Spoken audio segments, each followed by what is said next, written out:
my dear friends. Zoe and I would like to read you one of my and my husband's all-time favorite stories from our childhood. It's called The Great Brain by John D. Fitzgerald. It takes place back in pioneer times, so think of no electricity, no indoor plumbing. That's the setting for this era. The Magic Water Closet. Most everyone in Utah remembers 1896 as the year the territory became a state. But in Adamville, it was celebrated by all the kids in town and by Papa and Mama as the time of the Great Brains Reformation. I was 7 years old, going on 8. Tom was 10, and my other brother, Swen, would soon be 12. We were all born and raised in Adamville, which was a typical Utah town with big wide streets lined with trees that had been planted by the early Mormon pioneers. Adamville had a population of about 2,500 people, of which about 2,000 were Mormons and the rest Catholics and Protestants. Mormon and non-Mormons had learned to live together with some degree of tolerance and understanding by that time, but tolerance hadn't come easy for my oldest brother Swen, my brother Tom, and myself. Most of our playmates were Mormon kids, but we taught them tolerance. It was just a question of all of us learning how to fight good enough for Swen to whip every Mormon kid his age, Tom to whip every Mormon kid his age, and for me to whip every Mormon kid my age in town. After all, there is nothing as tolerant and understanding as a kid you can whip. We never had any real cold weather or snow in Adamville because it is situated in the southwestern part of Utah, known to the Mormons as Dixie due to the mild climate. That's down by the St. George area. This is fortunate since we didn't have indoor toilets then. Everybody in town from Calvin Whitlock to the banker down had to use a back house until the water closet Papa ordered had arrived from the Sears and Roebuck catalog. We called them back houses and not outhouses because in Utah, an outhouse was a sort of tool shed and storage room. Back houses ran from 2-holers to 6-holers. Ours was the standard 4-holer. You could just about judge a family situation in life by their back house.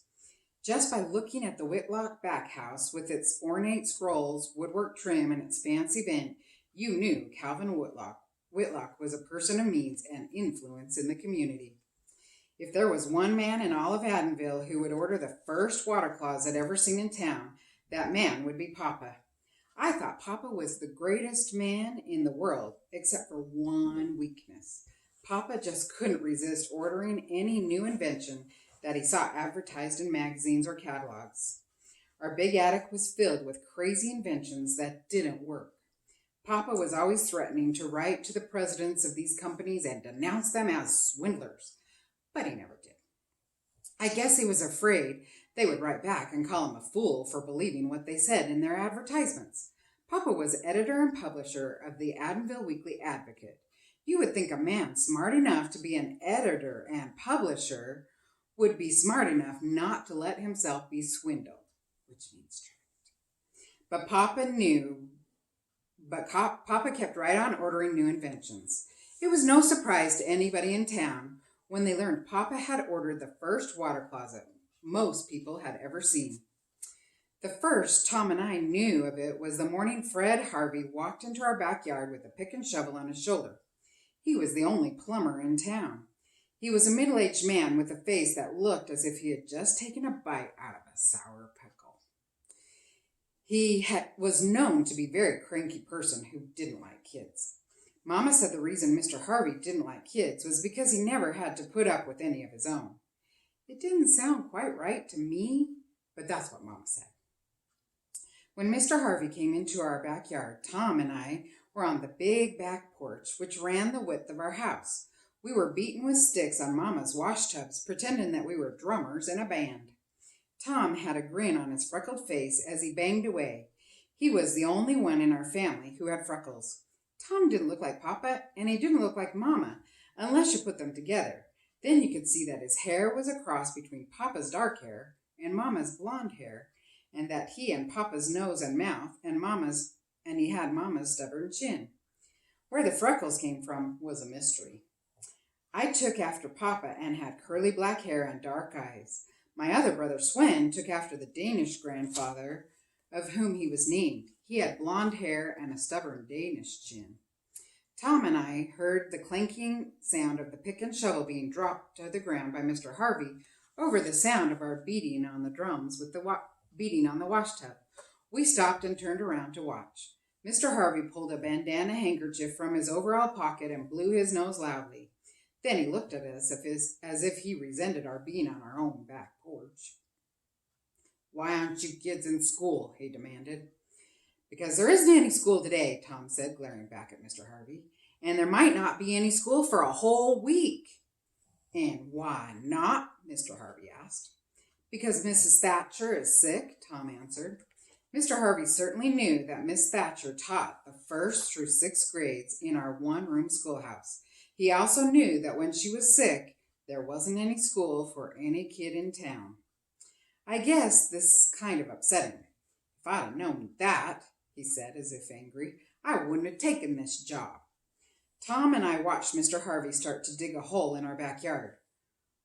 "What is he doing?" I asked, just as curious as I could be. "Let's find out," Tom said.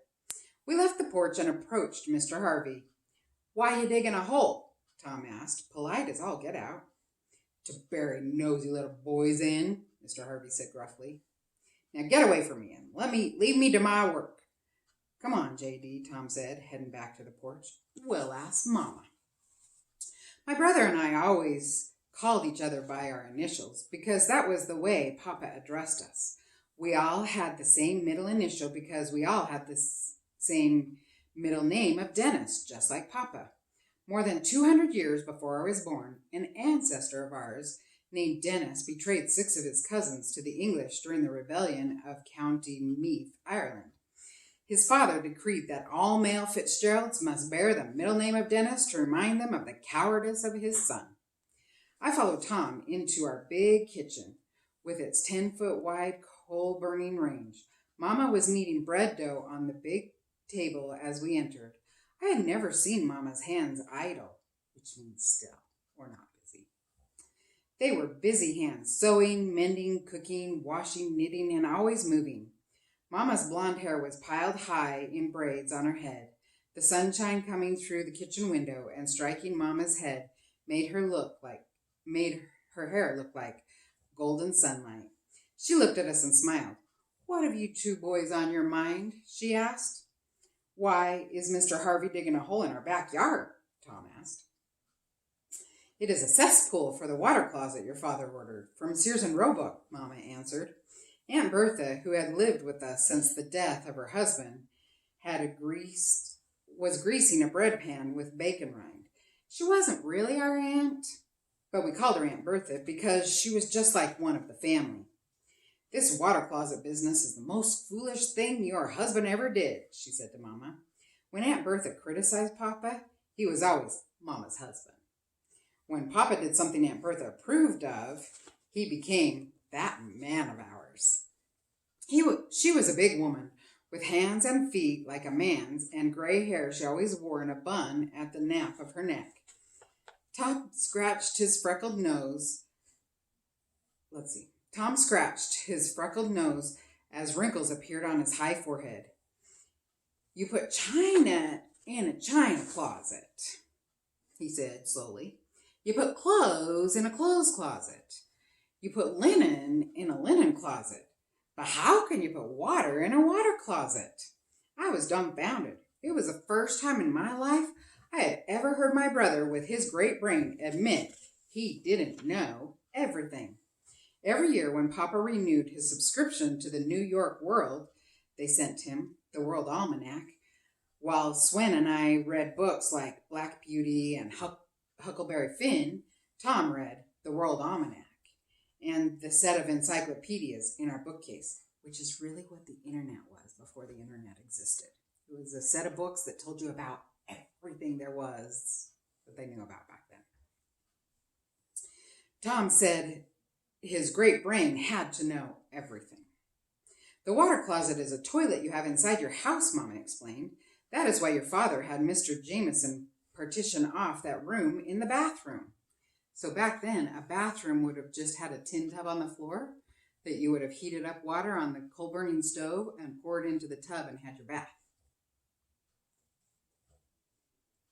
The hole Mr. Harvey is digging is a cesspool for the new water closet. But, Mama, I protested, thinking about the odor coming from the back house, especially on hot days. It will stink up the whole house. And Bertha agreed with me. I'll tell you, Tina, she said, Mama, this is going to make us the laughing stock of Adamville. No, Bertha, Mama said in soft rebuke. I've seen water closets in hotels in Salt Lake City and in Denver while on my honeymoon.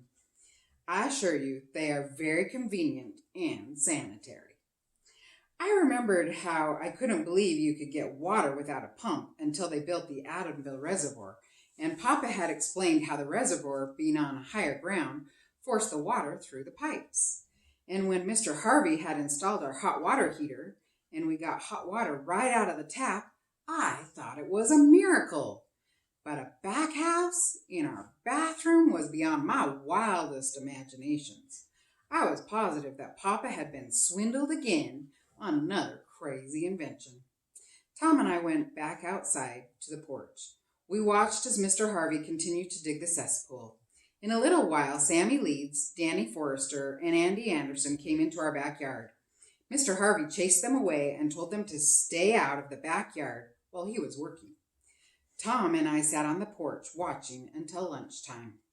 Papa came home from lunch with Swen, who had been helping at the newspaper office.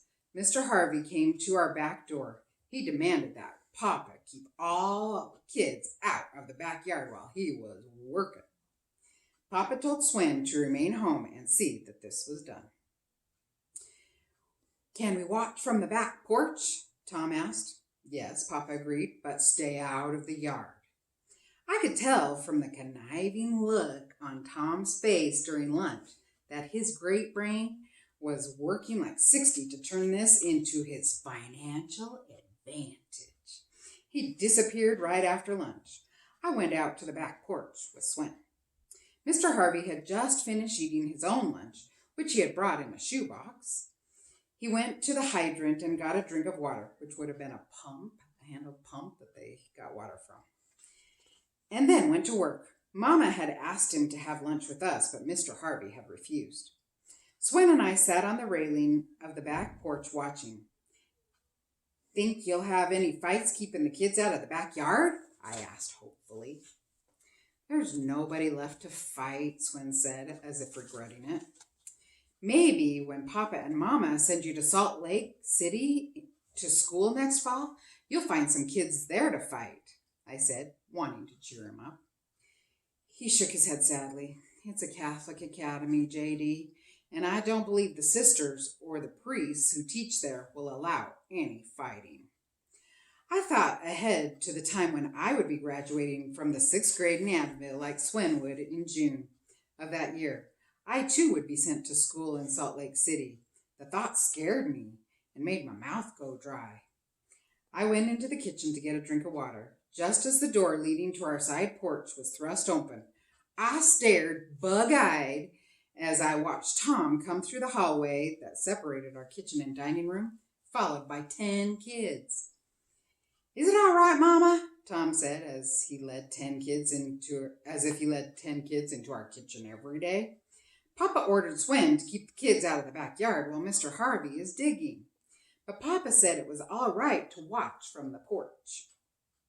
We can't get to the back porch without going into the backyard unless we go through the kitchen. Aunt Bertha shook her head. I tell you, Tina, that boy could talk his way around anything. He gets it from his father, Mama said, as if she was proud of Tom instead of angry with him marching 10 kids across her clean kitchen floor.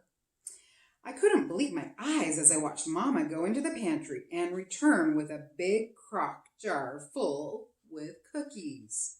She stationed herself near the door leading to the back porch. All right, boys, she said, smiling. Help yourself to an oatmeal cookie as you pass by.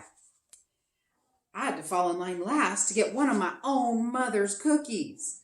Tom was munching on his cookie as I joined him on the back porch. You know, J.D., he said, as he finished the last bite of his cookie and folded his arm on his chest, there's room for at least 10 more kids on this porch. I'm going to give you an opportunity to share in this business venture of mine." "Business venture?" I asked, not knowing what he meant. "What business venture?" "You didn't think I'd let these kids see the digging of the first cesspool in Adamville for nothing, did you?" he asked, as if I'd insulted him.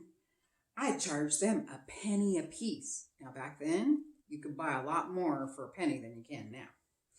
You go round up 10 more kids, telling them not only do they get to see the digging of the first cesspool for the water closet for a penny, but they can also have refreshments served.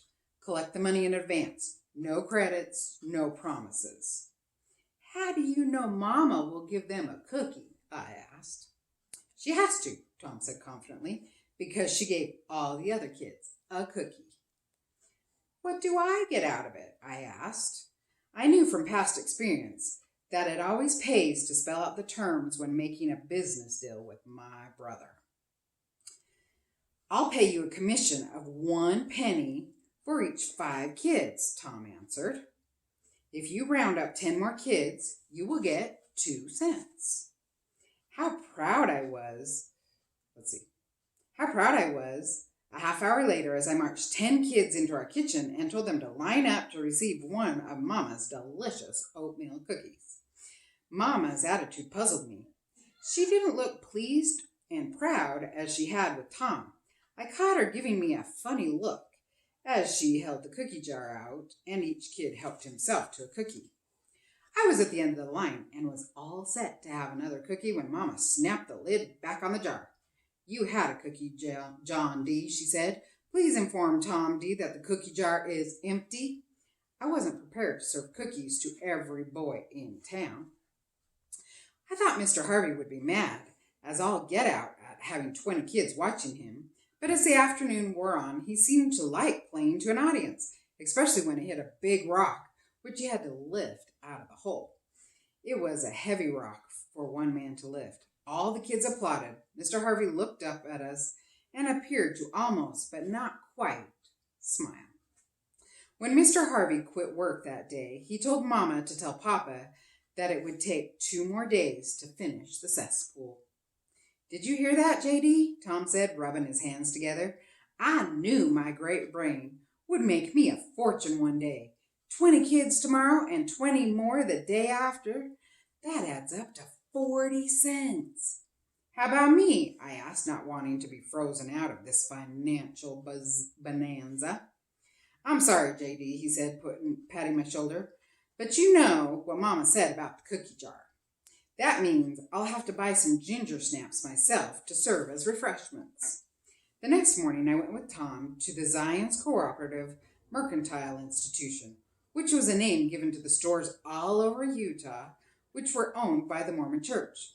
There was one in every town, and you could buy anything from a penny stick of licorice to a plow and harrow in them. Most people simply called them ZCMI stores, although some Mormons did call them the co-op. Tom bought a 5-cent box of ginger snaps, which contained 20 cookies. Mr. Harvey played to a full house for the next 2 days. He finished digging the hole, which was over 10 feet deep and about 10 feet across, and a trench 2 feet deep and about 1.5 feet wide that ran from the hole right under our house where the bathroom was located. Then he bought a wagon load of cedar posts, which he used to line the sides of the cesspool, tying them together with baling wire.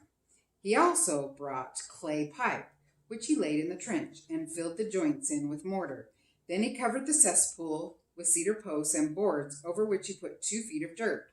He filled the trench with the dirt, covering up the clay pipes, just as the day's work finished. Mama must have felt a little guilty about not serving the kids cookies for those 2 days because she made lemonade for all the kids both days. Tom, of course, took all the credit, saying the lemonade was included in the price of admission. His great brain had made him a fortune in 3 days.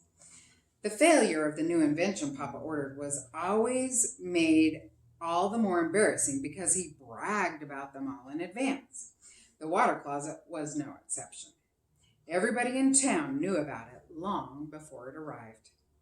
Nels Larson was a station master, ticket agent, telegrapher, express agent, and freight agent at the railroad depot. He never delivered any express or freight except the things Papa ordered. Mr. Larson would simply telephone people and tell them that they had an express or freight shipment at the train depot and to come and get them. But his curiosity always got the best of him when anything came for Papa. When the water closet arrived, he went home and got his own team and wagon to make the delivery. He told his wife the water closet had come.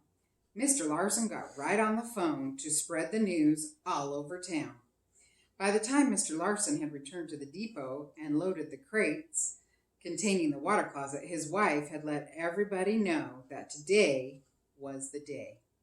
Mr. Larson was a middle-aged man with blonde hair and a light complexion, stemming from his Swedish heritage. He always walked leaning forward as if walking into a strong wind and rode on the seat of the wagon the same way. He drove the horse team from the depot right down Main Street, with people leaving their places of business and homes to follow him. When he stopped in front of their house, there was almost 200 men, women, and children in the street. Mama took one look at the bay window in the parlor and telephoned Papa at the Advocate office, which was a local newspaper. Mr. Larson was poised over the wooden crate with a hammer in his right hand, right in the middle of Main Street, when Papa arrived. "What in the name of Jupiter do you think you're doing?" Papa demanded. "Make the delivery in the rear." "Nothing in the rules," Fritz said. "I've got to make the delivery in the rear," Mr. Larson said. "You don't have to open the crates right in the middle of the street," Papa said. "Rules and regulations say I got to inspect the merchandise for damage," Mr. Larson said. "You know very well, Nels," Papa said testily. "The only time you ever inspect anything is when that shipment is for me." "'Tain't nothing interesting in the others," Mr. Larson said. "Now you listen to me, Nels," Papa said, his dark eyes flaming in anger. "I will not permit you to make a spectacle of my water closet in the middle of Main Street." "And you listen to me, Fritz," Mr. Larson said, pointing his hammer at Papa. "It's my job to inspect the merchandise for damage, and that is just what I intend to do. Don't want you blaming the railroad or the express company because this crazy contraption doesn't work." "What makes you so certain it won't work?" Papa asked, glaring at the station master. "None of those other newfangled inventions you ordered worked," Mr. Larson answered, putting Papa in his place. "Go ahead and open it," Papa said in complete defeat. The first crate Mr. Lars opened contained the copper-lined water tank, which he placed on exhibit on top of the crate. He stepped back and eyed it critically. "Can't figure out what that's for," he said. "Are you satisfied it isn't damaged?" Papa said, as if trying to control his temper. "If so, I assure you that Mr. Harvey and I know what it is for." Then Papa folded his arms on his chest like a martyr. "Since you are bound and determined to hold a public unveiling of my water closet in the middle of Main Street, please get on with it."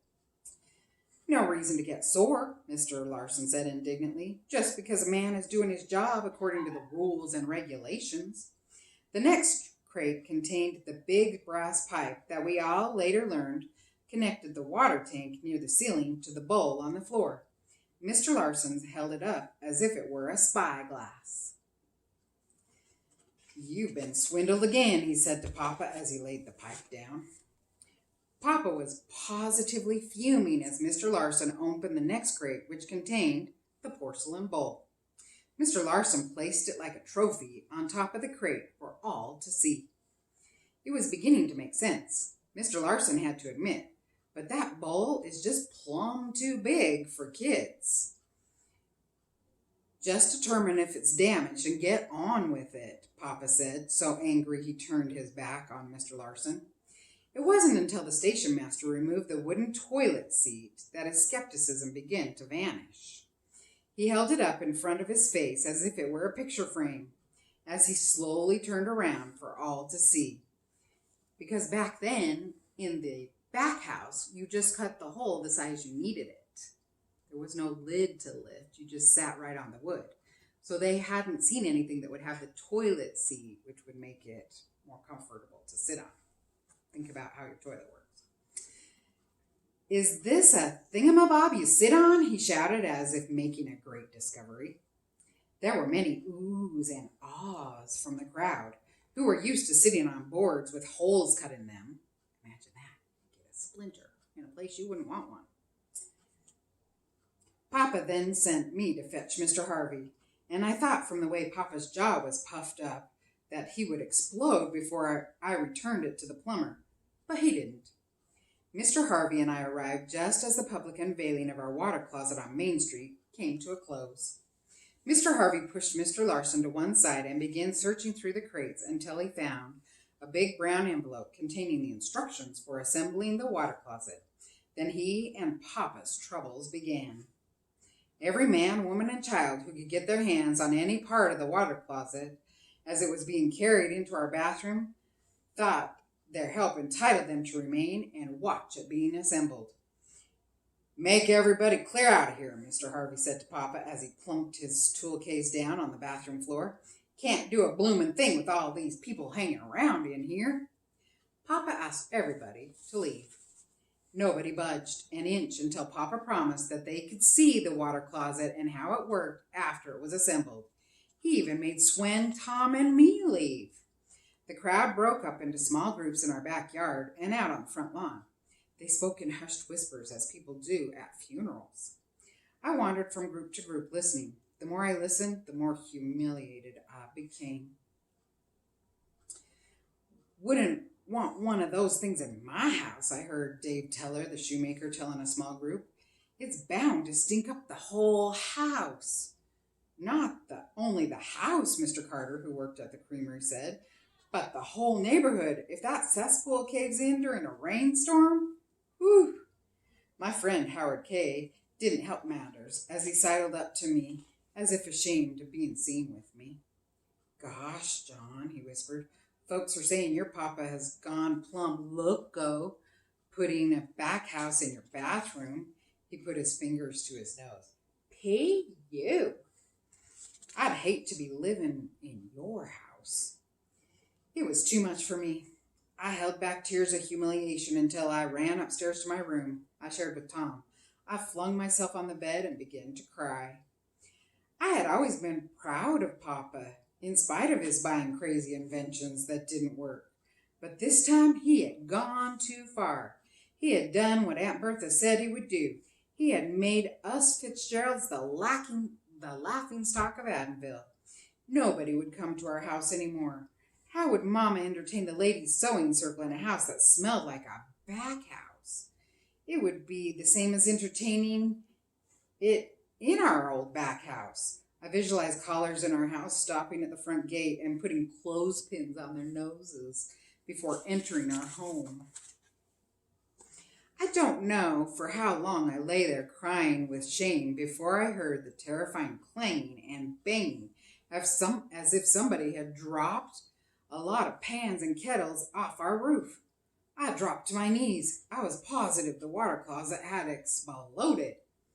"Please, please spare my Papa," I prayed. Then I ran downstairs. I expected to find Mama hysterical with grief and Papa and Mr. Harvey blown to kingdom come. Instead, I found Mama and Aunt Bertha in the kitchen making platterfuls of sandwiches. I ran into the bathroom. Papa and Mr. Harvey were standing looking at the installed water closet with a smug expression on their faces. The porcelain bowl was bolted to the floor in the corner of the room that had been partitioned or sectioned off. The wooden seat had been attached to it. The water tank was fastened to the wall near the ceiling. So instead of having the tank down by the toilet, when they first had them, you had the water up top with a pipe between the two so that gravity would help flush the toilet down. With the water pipe running to it, the big brass pipe was connected to the water tank and the bowl. There was a brass chain attached to the water tank with a wooden handle on it. I want you guys to Google old-fashioned toilets and see what you come up with as they've changed over the years. One more time to make sure, Papa said to Mr. Harvey. I watched Mr. Harvey pull the chain.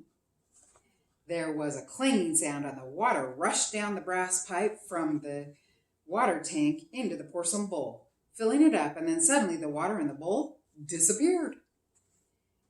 She is ready and raring to go, Mr. Harvey said, and for the first time in my life, I saw him smile. It was surely a miracle invention, but there was one thing I had to know. Will it stink? I asked. No, J.D., Papa answered. The water level in the bowl will keep any air or odor from coming up from the cesspool to make the room stink.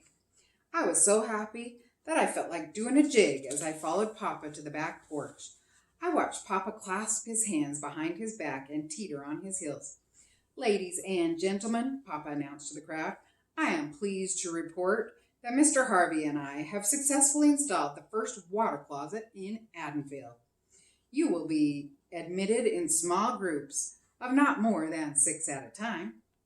Mr. Harvey will explain the mechanism of the water closet and how it works. He will also give each group a demonstration. As you leave, please pass through the kitchen where Mrs. Fitzgerald will serve refreshments. I was lucky that I had seen the water closet because none of the kids got a chance to see it. Grown-ups pushed the kids aside, including Tom and Swen. By the time all the grown-ups had seen the water closet, it was supper time.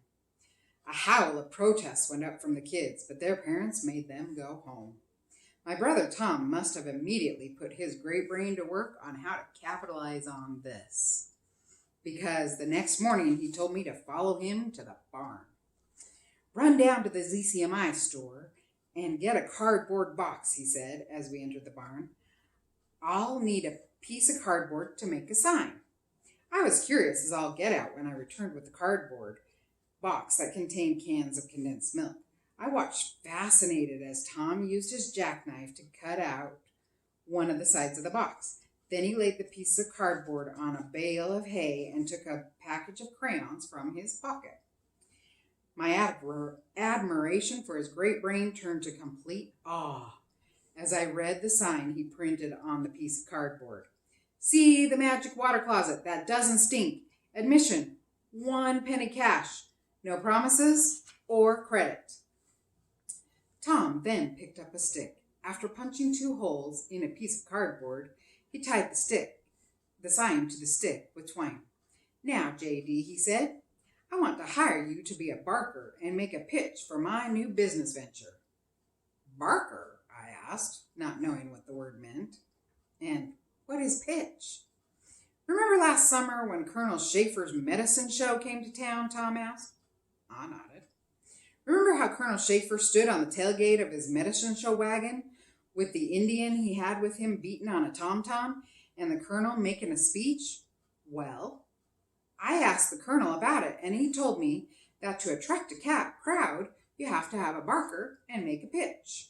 I want you to be a barker and make a pitch to attract a crowd of kids for my new business venture. What's in it for me? I asked. I'll give you 10% of the gross receipts, he answered. What are gross receipts? I asked. All the money we take in, Tom answered. You get 1 penny for every 10 pennies I collect. It's a deal, I said gratefully. Tom handed me the sign. Then he walked over and picked up the cowbell we had on our milk cow when we let her out to pasture. He handed the cowbell to me. We don't have a tom-tom like Colonel Schaefer's Indian, he said. Use a cowbell instead. His freckled face suddenly became solemn. Sometimes my great brain almost scares me, he said. I'll be a millionaire before I'm old enough to vote. Then his face broke into a grin. Off you go, J.D. Ring that bell and make your pitch on Main Street in front of our house. I took up my station as barker in front of our house. I rang the cowbell and made my pitch. See the magic water closet that doesn't stink, I shouted as I rang the cowbell. Only 1 penny to see the magic water closet. Clank, clank, clank. Colonel Schaefer was right. All you needed was a barker to make a pitch to attract a crowd. Kids came running from every part of town. I soon had kids lined up all the way from our front gate and around the sides of the house to our back porch, where Tom was busily collecting the pennies from each kid to see the water closet. My brother and I were on the verge of making a financial killing when I saw Mama coming down Main Street. I knew she had gone to spend the morning with Miss Taylor, who was ill. Here she was coming home, and it wasn't even 10 o'clock. I gave her a big smile as I rang the cowbell and made my pitch. See the magic water closet that doesn't stink, clank, clank, I shouted. Only 1 penny to see the magic water closet, clank, clank. John Dennis, come with me, Mama said sharply. I knew she was angry about something. When she called me by my full name, she never called us boys by our full names unless she was angry with us. I followed her around the side of the house to the back porch. Tom flashed us both a triumphant grin as he collected pennies from kids before admitting them to the bathroom. Tom Dennis, come into the kitchen, Mama said sternly. One thing I loved about Mama, when she was angry with us, she never scolded us in front of the other kids. Tom and I followed her into the kitchen. So here's a picture of her barking, him barking, and trying to attract a crowd. Aunt Bertha identified herself as the tattletale as we entered the kitchen. I thought it was best that I telephone you, Tina, she said. And it's a good thing you did, Mama said, placing her hand on her hips. Calling Tom and me by our full names was bad enough, but I knew Mama was just as angry as could be when she placed her hands on her hips. Tom Dennis and John Dennis, I am thoroughly ashamed of you both, Mama said. You should only be 10% ashamed of me, I defended myself. I'm just the barker and only get 10% of the gross receipts. To take part in anything that is wrong, even 1%, Mama reprimanded, is just as bad as 100%. Tom folded his arms across his chest. What's wrong with using my great brain to make money? He demanded. You heard your father say yesterday that everybody would be admitted to see the water closet, Mama said. I don't recall your father saying only adults would be admitted free and children would be charged a penny. Now hand me those crayons in your hip pocket. Tom reluctantly handed Mama the box of crayons. Then Mama took the sign away from me. I was horrified when she used the red crayon to draw a line through the word 1 penny and printed the word free instead on the sign. Then she handed the sign back to me. Now, John Dennis, she said to me, let me see you put the same amount of enthusiasm into your barking, as you call it, and ringing the cowbell as you were putting into it a few minutes ago. Papa isn't gonna like this one bit, Tom said. Papa said it is brains that count and not muscles. When he finds out you made me give up a good money-making scheme my great brain thought up, he's going to be mighty angry with you, Mama. You just wait and see. When your father comes home, Mama said, not in the least bit cowed by Tom's threats, I'll have him explain to you the difference between an honest business transaction and swindling your friends. And now that I think of it, you must have charged admission for letting your friends watch Mr. Harvey dig the cesspool. Papa didn't say anything about letting everybody watch Mr. Harvey dig the cesspool for nothing, Tom said, and all the customers were completely satisfied. Your customers are going to be more than satisfied, Mama said. Now just march yourself out to the back porch and refund, which means return, not only all the pennies you collected this morning, but also all the money you collected for letting your friends watch Mr. Harvey dig the cesspool. But Mama, Tom started to protest. You heard me, Tom Dennis, Mama said, interrupting him. Tom did not have to wait until Papa came home to learn the difference between an honest business transaction and a swindle. He refunded all the pennies he collected for letting kids watch Mr. Harvey dig the cesspool and see the magic water closet, and there was still 20 kids in line waiting for refunds. I followed Tom into the kitchen. "Mama," he said indignantly, "there's a bunch of cheaters out there. I refunded all the money I collected, and do you know what, Mama?" "What?" Mama asked. "There are still 20 kids demanding refunds," Tom said with a wave of his hand toward the back porch. "That will teach you a lesson," Mama said, as if she enjoyed seeing her own flesh and blood defrauded. "You will just have to take 20 cents out of your bank." Tom's cheeks swelled up in protest, but he knew there was no appealing one of Mama's decisions. When the last kid had been paid off on the back porch, Tom put his hand on my shoulder. "JD, old partner," he said, "we have 20-cent loss on this business venture because some of those kids went back to the end of the line and got paid twice. There's no hurry making good on your half of the loss, but it is always best in business to settle these things immediately. We will go get the 10 cents you owe me from your bank right now, partner." It didn't sound quite right to me. Now remember, the person telling this story is 7. That's the end of first grade. Think about that. And Tom is 4th grade age. So these are the ages of the kids we're dealing with. "I'm not handing over 10 cents unless Mama tells me to," I said. Tom put his arm around my shoulder. "We've upset Mama one day." "Enough for one day," he said. "We'll settle this like businessmen and partners would. We don't have to run to Mama to settle a little thing like this. I guess I would have handed over my 10 cents of the loss if Mama hadn't been in the kitchen when we entered it to go upstairs to our room and get the money. I explained the whole deal to Mama and asked her to settle it. John D. was only 10% partner, Mama said to my joy. He is therefore only responsible for 10% of the loss. Tom didn't take the decision lying down. "But you said anything that was 1% wrong was just the same as 100% wrong.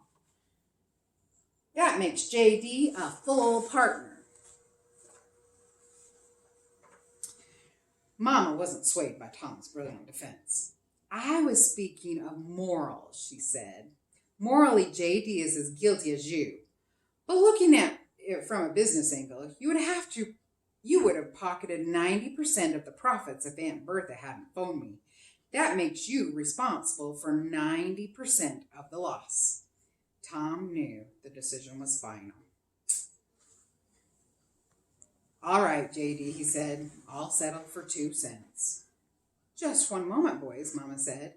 "John D. gave you back the 2-cent commission you paid him.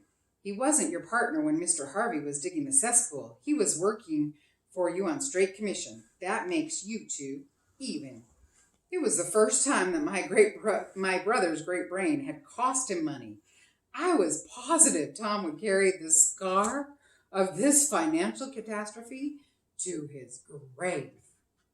I hope you enjoyed Chapter 1 of The Great Brain. Tune in tomorrow for Chapter 2.